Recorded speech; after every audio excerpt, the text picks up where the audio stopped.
what do we want to say? The future of robotics is human. The AI wave doesn't replace UX. It actually makes it more critical. Simplicity maybe isn't about fewer features. It's finding that frictionless access maybe to the right functionality at the right moment.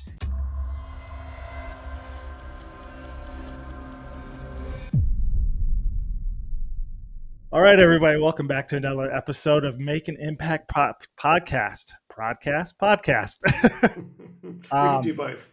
We're flexible. Yeah, I'm your host, Makoto Kern, founder of Impact. We've been in business for over 20 years. We've launched hundreds of digital products. We provide the cheat code to successful software product launches, and we turn your chaotic B2B, enterprise, B2C, retail projects into predictable wins through proven strategic workshops and de-risk roadmaps. And I've got Absolutely. Brinley, my co-host. We love doing it as well. I'll add that. So today, it's an awesome topic. Something I got into university for, robotics, and it's something I've been wanting to talk about. And we want to jump right into how robotics and UX and AI are revolutionizing the human-machine interaction.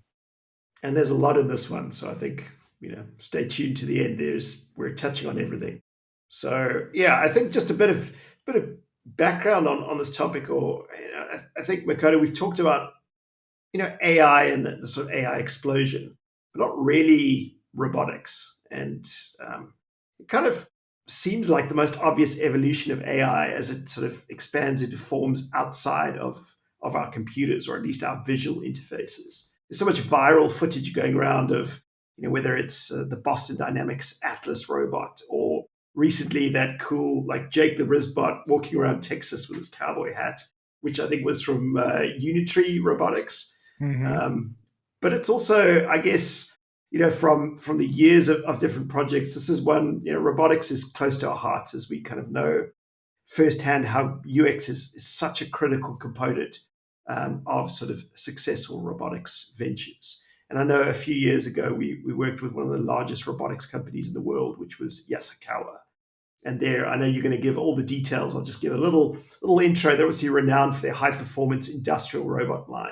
So they utilize those, you may have seen some robotic arms, and you can program them for things like welding or assembly, palletizing, all sorts of different applications, even sort of biomedical automation. The complexity of their legacy teach pendants really posed a significant usability barrier. They came to us sort of wanting to democratize the industrial automation.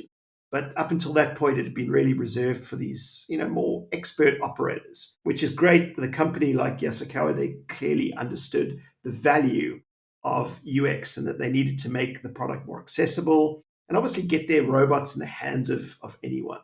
So this relied on sort of cutting down the cost, which was dropping an expensive teach pendant for really a generic tablet and sort of custom housing, and obviously improving that user experience. So we're excited to take you back in time a little bit, a couple of years ago, to what that looked like. But I think first, maybe we look at why UX and robotics really matters more in 2025 than ever before. As the NVIDIA CEO, Jensen, as I like to call him when I text him regularly, he put it earlier this year that on releasing their Cosmos and Isaac Groot tools, it's basically their Chat GPT moment for robotics. Robotics, when I was involved, a lot of it was either academic or industrial experimentation to trying to mainstream adopt it. But there was a lot of semi-automation and lean manufacturing that was happening, as well as just kind of offshoring it to China as well for manual labor, because automation robotics was a little bit expensive. But now we're seeing the cost, it's coming down. Things are becoming far more efficient. But it's always been, UX has always been central to that, because the people who actually use it every day, setting up things, it's so important to make that as easy as possible. And I think we're sort of seeing that I think with their tools, sort of from my understanding, like the Cosmos tools, and I think that Isaac Groot, they're sort of spatial awareness tools. that I think bring in AI as well, but it's very that sort of tech that is just going to take robotics to the next level, which is so exciting, and just make them even more mainstream. Yeah, and I think when we were approached, and we'll get into a little bit more, but you know, companies generally, and this is just general for a lot of companies, that they reach this tipping point of just being super technical, great at being efficient at the features that are being used, how accurate their robots are, and certain points it does help to be a lot more accurate and have more features, but to the point of where it's detrimental to user experience. Setting it up takes a lot longer. Usability is now the moat. That's the battleground that everybody's at. Yeah. And most factories, things like 90%, haven't adopted automation yet. Not because of the robot limitations, but just because the interfaces are too complex. And that's what we're seeing with Yasukawa. They're losing market share to competitors that were far less advanced, but it was Mhm. so easy to set up. I mean, that's it. It's kind of user experience is really that bridge between having the amazing engineering and the sort of real world impact. And I guess Yeah. user experience was the key to the Yasukawa redesign. So yeah, maybe you want to go into a bit more detail about that, Makoto. Yeah, definitely. So Yasukawa, let me back up and give you the story of Yasukawa. They are one of the world's largest robotics company in the world. 100 years of innovation in motion control and robotics. They manufacture everything from robotic arms to specialized controllers in manufacturing environments. You've got these gigantic robots that you have to be afraid of. And I used to work for Motorola, and we used to program these big cells that would program mobile Hmm. phones, but you would have to have these safety curtains around it so nobody can get hit. What was the The more interface like on that one as well? I mean, wow, that oh, must have it's just been.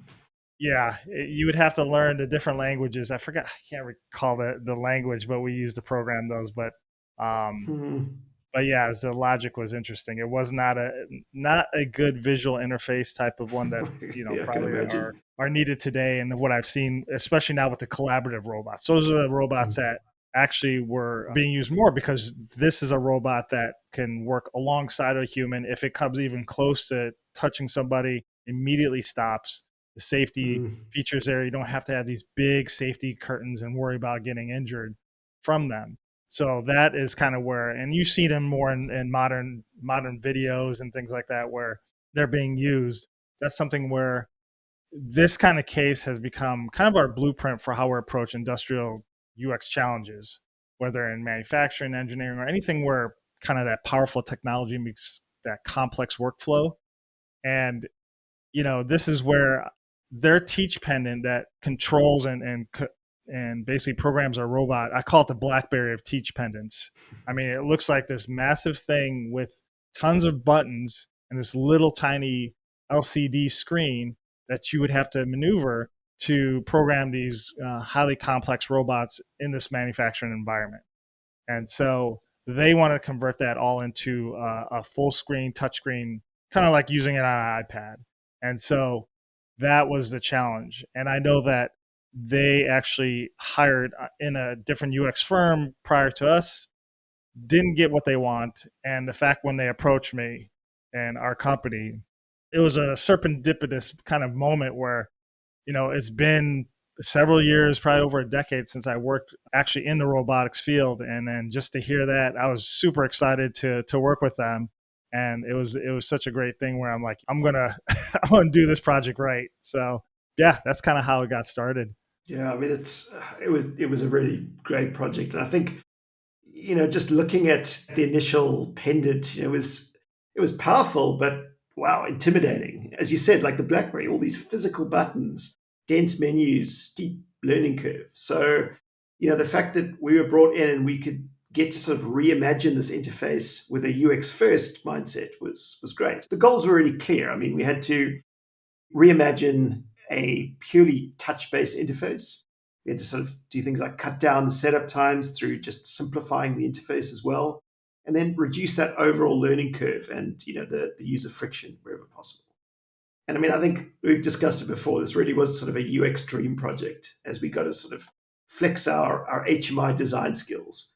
So looking into it, I mean, some of the sort of practical things that we addressed, I think in order for it to be easy to pick up and use, we literally had to start from the ground up. And we sort of had to focus on those tenets of simplicity and consistency. So everything needed to be as simple as possible. The design had to be consistent. So, if you knew how to operate one screen, it would be pretty simple to move to the next one.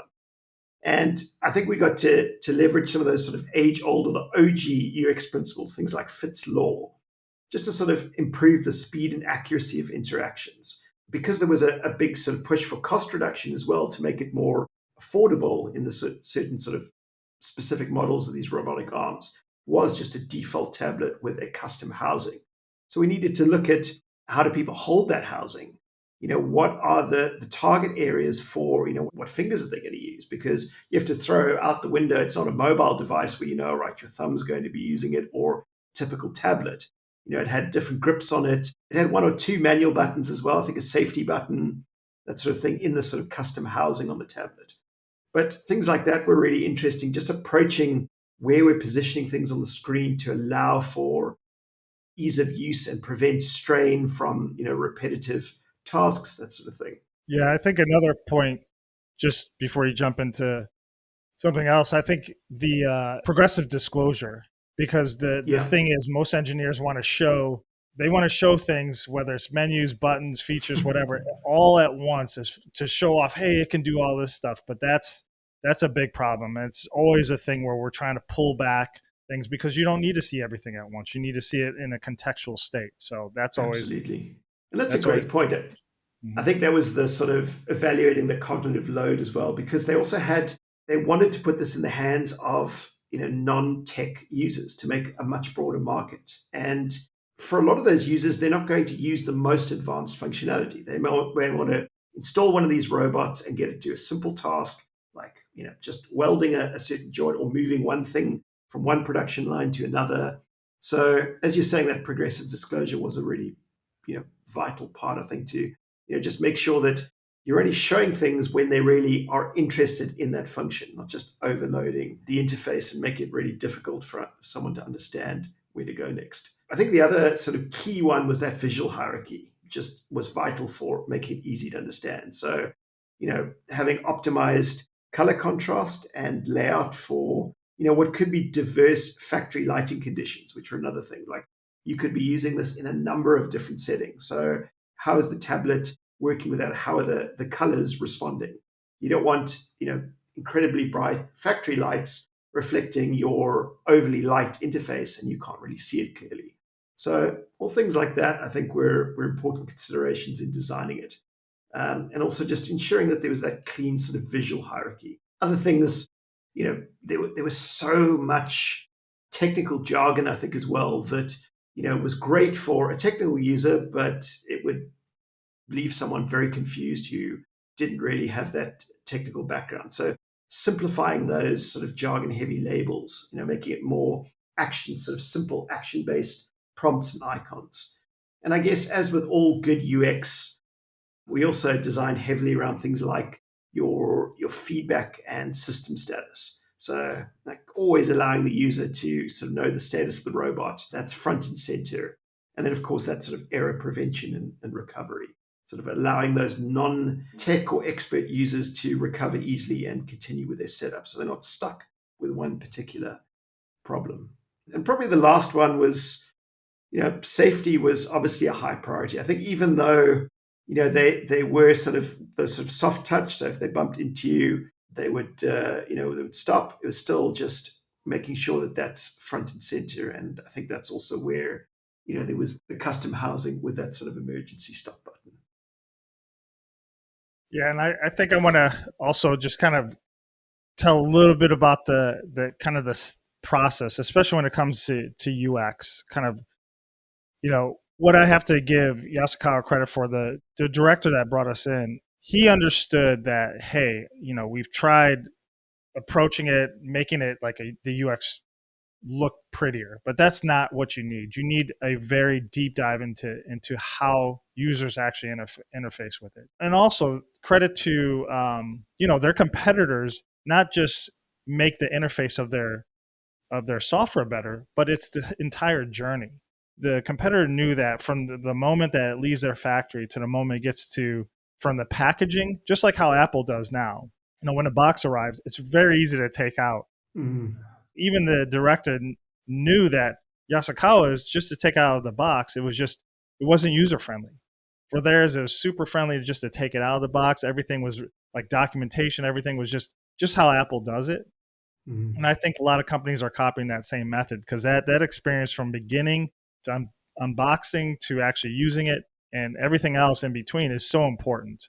And so that's part Absolutely. of your user experience. People Mm. think it's just part of the product, but it's everything involved, especially when you start dealing with hardware and not just software. That's a good point. I mean, just sort of, I think what we're discussing in the rest of this podcast is just that UX is beyond that, and I think it's such a, everyone is used to, well, UX and digital, visual user interfaces, and I think that's a key mind shift that has to happen where we're now moving into robotics, and it's not necessarily that visual. It's about everything, like you're saying, unboxing, and interacting with the robots. As sort of UX designers, we need to be thinking along those lines as well.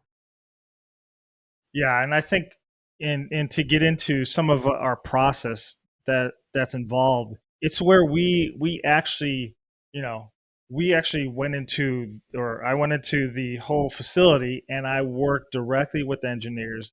We actually went through step by step what a user would go through if they would have to set up the robotic cell to actually pick and place certain pallets, certain objects, and how would they go across doing that. I mean, I was recording so many videos. I'm sure you remember where I'm sitting there where we're analyzing the videos, exactly what buttons they're pressing, what they're Mm, doing, and breaking that down into actual user journeys and what is important for them to see. What do they need to do during that course of exactly.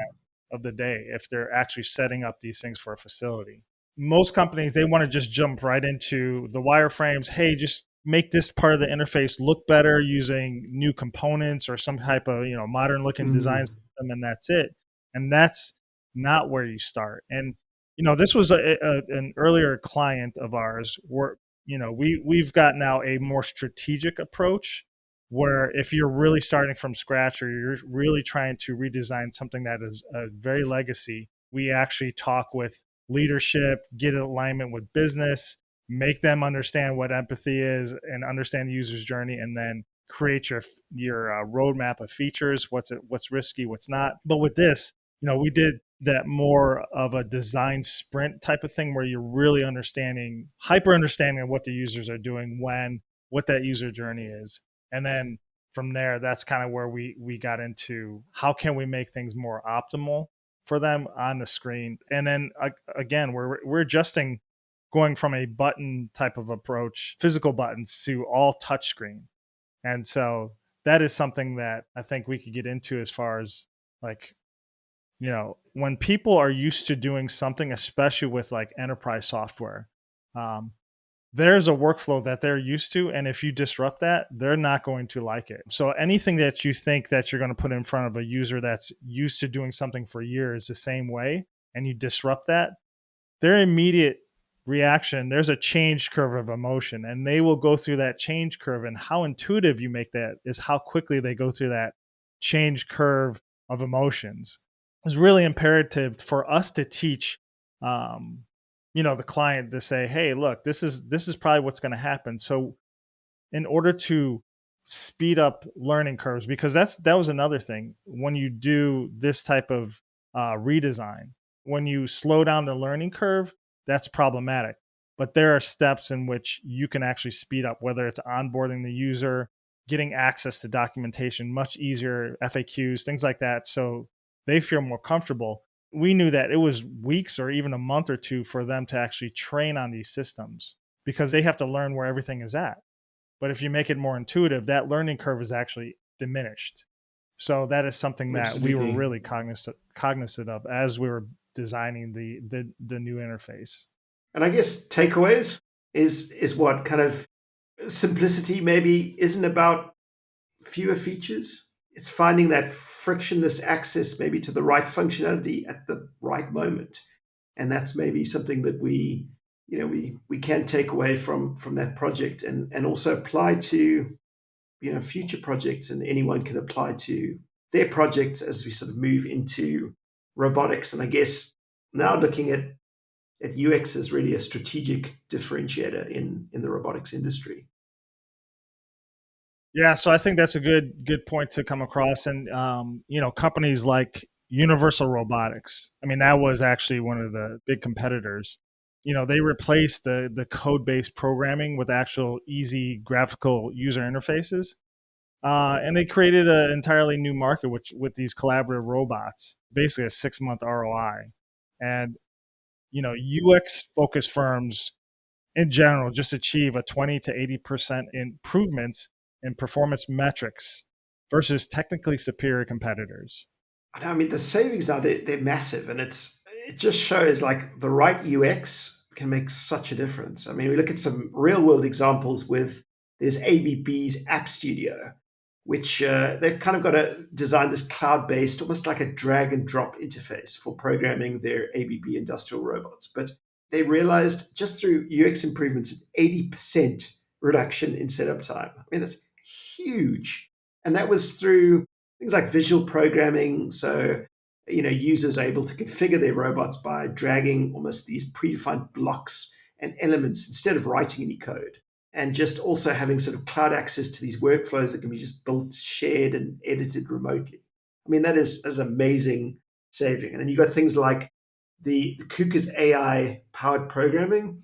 And that was really kind of using natural language processing commands just to replace what would have taken weeks of sort of all this manual configuration. And another good example is Ready Robotics. They created this operating system called Forge OS, and they literally had a 1 hour learning curve. So just enabling pretty much like shop floor operators to program robots.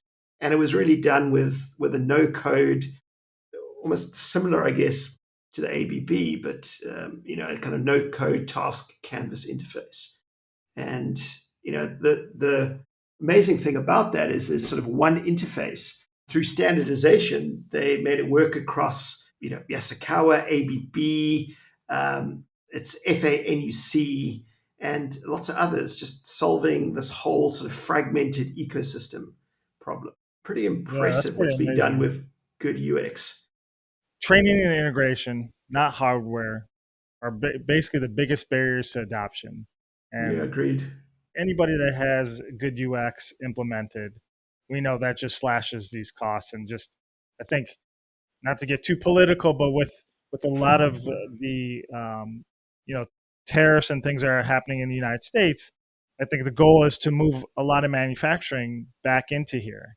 And so one of the things is like, oh, it's going to take forever to set up these manufacturing facilities. But nowadays, it's far faster, far more easier to do that, especially if you're utilizing robotics and automation. That's easy to set up, especially in an hour versus what would normally take like weeks and highly skilled engineers. Yeah, absolutely.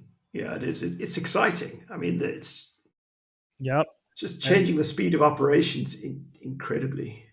for sure. I'm curious. In video games, cheat codes let you skip months of grinding to unlock special abilities instantly.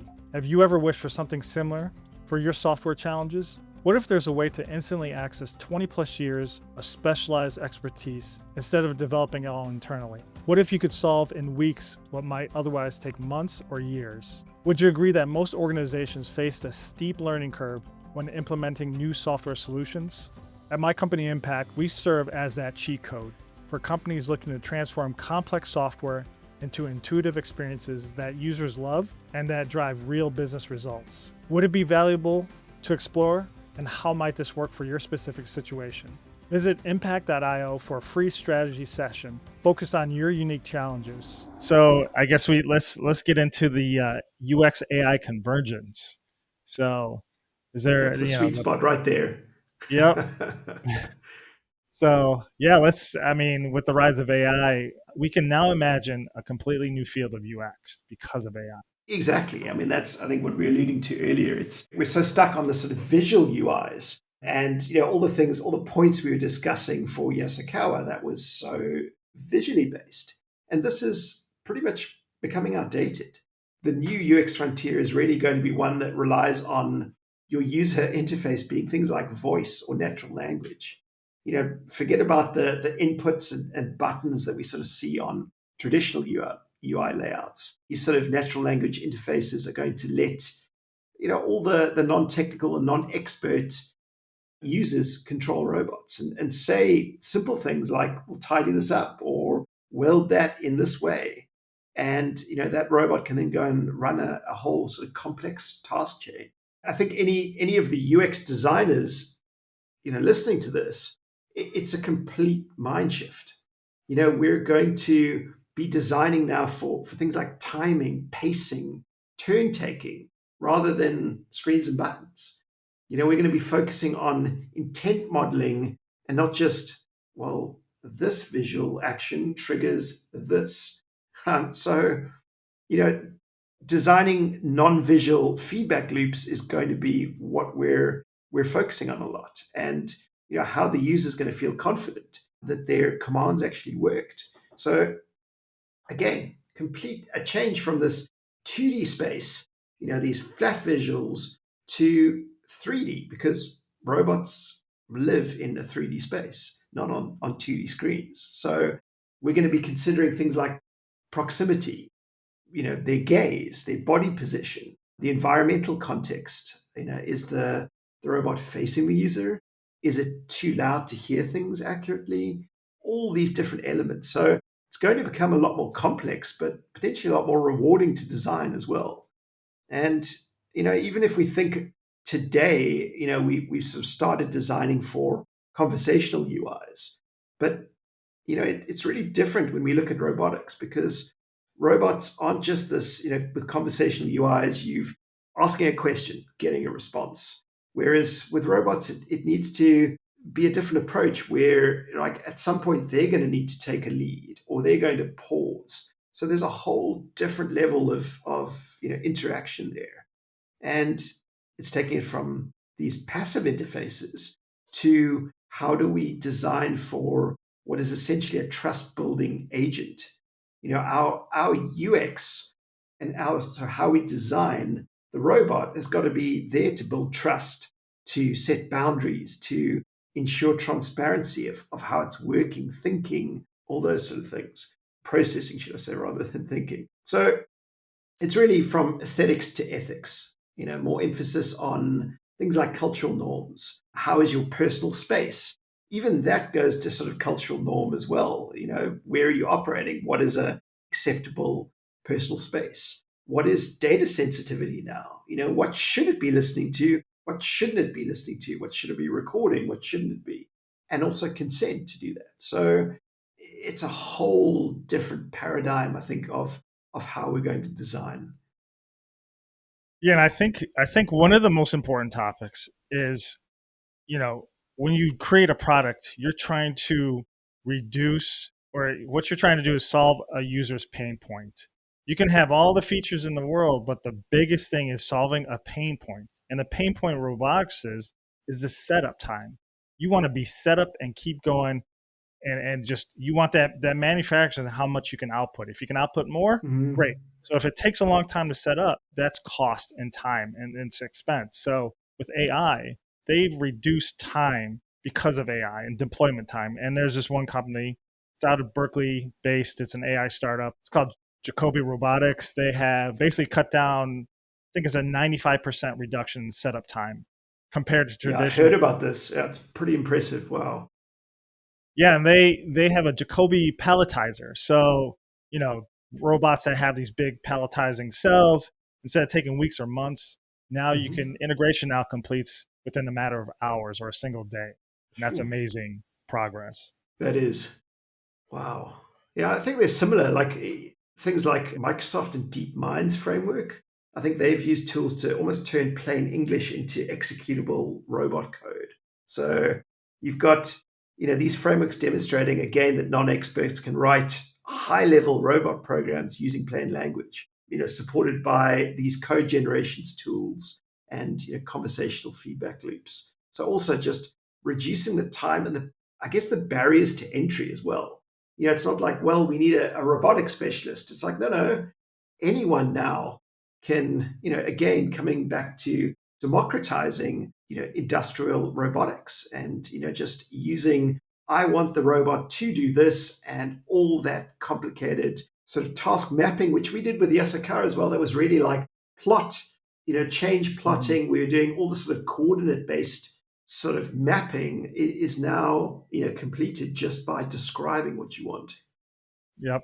I remember in my master's classes, I had to learn about how to do all that. And now you don't need a master's degree to figure Yeah. these things out. Maybe to build it from scratch, but for the general public Yeah. who's trying to program these and integrate them, yeah, you Yeah. don't. And so, what's impacts insight? So UX designers, they basically need to move away from the visual UIs and also now understand more of the prompt engineering, the Yeah. task chaining, and the voice feedback loops. So yeah, I guess something that I've heard some predictions is something like 80% of robot programming will be AI assisted or no code by 2027. So you just think how that's going to affect the market. If you think about it, it's huge. It's such a large part, and you've got these companies that we've been talking about now that are leading the charge there. But for the majority of it to almost be no code, it's quite an interesting shift. Check out our podcast on the AI job apocalypse. We talk a little bit about that. But I think it's a good thing to jump into kind of our next, I think, segment is designing for human readiness, not just the technical capabilities. So the humanoid robots market is projected to be around 36 billion by 2035. It definitely lags a little bit due to the trust, the usability, and cost, not really the hardware.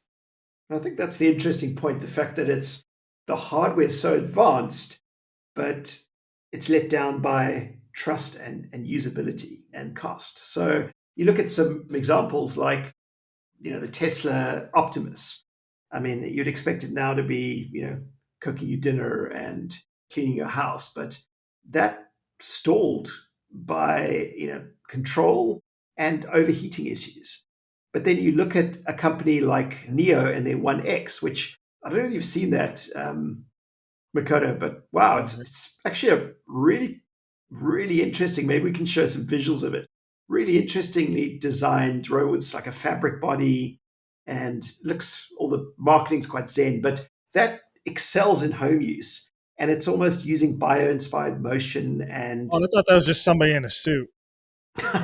maybe that's what they use for their marketing. But apparently the people that have tested it, it's been pretty good. Yeah, so they've sort of used bio-inspired motion and voice-based interaction, and it's obviously not as flashy. Although I mean, I kind of prefer it to the Optimus. It seems it's more likely to succeed because it really prioritizes those things of usability, comfort, and trust, which are kind of the UX essentials, which are often overlooked. What I found interesting about looking into this is again some sort of lessons for designers, where there's something called the uncanny valley, and it's that we should be embracing this uncanny valley, and this was actually a term coined by a Japanese roboticist called Masahiro Mori in 1970. His observations were that as robots became more human-like, people react more positively, but only up to a certain point. So it's kind of when realism becomes too close, but still imperfect, your reactions drop sharply into what he called the uncanny valley. So it's almost like our brains sense something is off, like whether it's the skin texture or it's like the way an eye is moving, or it's your subtle facial expressions. It just may feel unnatural or eerie.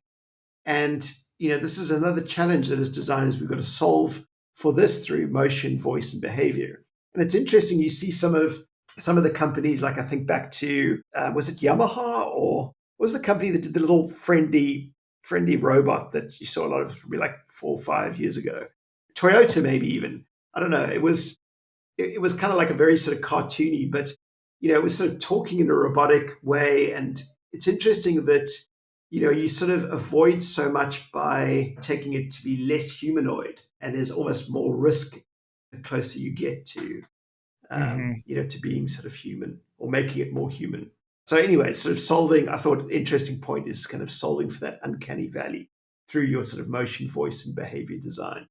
And then I think also, build for fail safes, which maybe Makoni, you want to talk a bit about, because I think just like we built for fail safes in the Yasukawa app, it's such a different field now, because it's not just, all right, you've got, you may be in operations, you need to hit the emergency stop, or you need to have, your standardized sort of error messages and your whole sort of messaging system. It's now in the sort of physical reality. I think it's an interesting point to chat more about. Yeah, and I think fail safes. Why is it important? And I think besides all the scary movies about the robots that take over your family, they fall in love with you, whatever the case is, and kill your kill your family.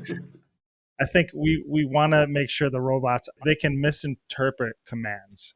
They can lose their power. They can encounter different obstacles. So the users must feel confident that mistakes won't lead to damage or danger or misinterpreted emotions. Yeah, So exactly. Yeah, like you wouldn't want to say to your robot, like, damn, I could kill for that. It's like, sure, no problem. I'm going to go off, do that. I So really hate yeah. that neighbor. I wish they weren't there anymore. Exactly. So, Yeah, if another pigeon lands on my porch, I'm going to take it out. yep. So got to have those fail safes. I mean, I don't know how many times I thought about security robots roaming. Like, my dog does a great job, but if you have a little robotic dog running around and somebody, the Amazon delivery driver comes in, now the robotic dog he has to worry about instead of the real dog. No, I think some design tips that obviously make sense. There's emergency stops that we do with that they're involved with manufacturing robots. So something like that, as far as a voice command that does like an abrupt stop. Obviously like proximity sensors. Again, back to that safety curtain type of thing, but you've got to have some type of redundant safety layers. If something doesn't work or doesn't activate it, then you have to have some kind of back. Yeah. And I think if something does fail, there should be a way to like gracefully degrade in that design so that it goes to a stop and wait kind of instruction if it's not sure. And then some kind of error recovery that clearly states what users should be doing, and they're not guessing Exactly. and start doing things it's not supposed to. I can just imagine your humanoid robot staring off into the corner, and you're like, "Are you still there?" It's just having a major hardware failure. Like, are you going to still do this task? And it's just staring at you with its blank face. So yeah, definitely, I think something there to go like, no, I'm experiencing an issue right now. I'll be back in a second. So I guess the insights from this is that if we think of robotics, like they don't just need to work. I think we've been thinking there's the highly functional aspect of them. But as they come into our homes and they get into much more, out of more industrial settings, into our personal space, they need to feel safe. They need to feel useful. And most importantly, I think intuitive. You need to understand what they're about to do or, they're busy with. It's going to be fascinating designing for these sort of things. For sure. And I think to talk around some of the next kind of segment is voice and gesture interfaces. I think that is going to be the new normal when you're talking about robotics, and just seeing that the voice UI market, the data that we saw is it's going to hit a $17 billion market, and I think it hit in 2023, and then basically at 20% CAGR is expected as well. Wow. So yeah, it's thinking about industrial settings now, I think they're achieving something like 95% voice recognition accuracy. And some of the technologies are really interesting. Now you think industrial, except if it's Siri. Yeah, they didn't use any of these things for Siri. So please, like anyone in Apple, if you're listening, please just use some of this technology because I'm so tired of it. So some interesting things they're using to get that 95% voice recognition in environments that are, can have machinery going. They use something called beamforming, which is a method of actually focusing microphone sensitivity in a specific direction. So it's almost using an array and being able to focus in on that sort of directional sound with that sort of It's array of almost like you do with your microphones. ears when you point out Exactly. a I mean, you've voice got and sound. two, and then you think of having a bigger array of things can sort of Hmm. pinpoint that sound a lot more. And then the other thing is adaptive filtering, which is a dynamic process where the system almost learns and subtracts that background noise from the input signal. So it's measuring it, and then you sort of filter that out and get the audio a lot clearer, which is pretty smart. Yeah, I think the next thing is having this kind of touchless interaction, especially in like messy or dangerous environments. That gesture control. That's a $5-6 billion market that was predicted by 2033. Hmm. That's an That's important thing, interesting. and yeah, you play with a lot of things with VR and all that, so I'm sure that's something that's going to continue to evolve. Yeah. And then, from iRobot, Bear Robotics, and the hospitals, they've all seen about a 20 to 25% productivity boost using natural interfaces. That's pretty decent. And I Hmm. think looking at it from a design perspective, these sort of UIs that they're using, again, are there to reduce the barrier to entry, but they're going to always need require that thoughtful contextual design to just avoid things like misinterpretation and overload. Again, like thinking that user interface, I always, we've been designing 2D interfaces for what, over 20 years. And my mind always goes back. I hear UI and I think it's a screen, and Hmm. just that it's not limited to the screens. It's the entire system, like we were talking about earlier, by which a user kind of communicates with a machine and receives feedback. And even like you mentioned, the kind of before and after, like unboxing that robot, if that's how robots are going to be delivered, or welcoming it at the front door. I don't know, as it gets a robot taxi to your house to introduce itself. So Yeah. it's yeah, interesting. Yes. So I think in the context of voice and gesture interfaces, the UI includes voice prompts and confirmations. Basically, the robots relying on tasks started or asking, "Do you want to continue?" Mm. We've got auditory feedback. Any types of tones or beeps, spoken words is always helpful. Any kind of visual cues, lights, icons, any type of augmented reality overlays, status LEDs, that helps the human interaction, and the robotic body language. Kind of a head turn, arm movement, a "what the hell are you talking about" gesture. No, some type of light ring animation, and physical gestures or haptics. A robot nodding. Maybe it vibrates slightly. Sounds kind of dirty. Yeah, we'll keep it above board here. Yeah. I think the next one is just looking at the opportunity for UX, that it's really a kind of $1 trillion UX opportunity. $1 trillion. And a trillion, I mean, that's a big number.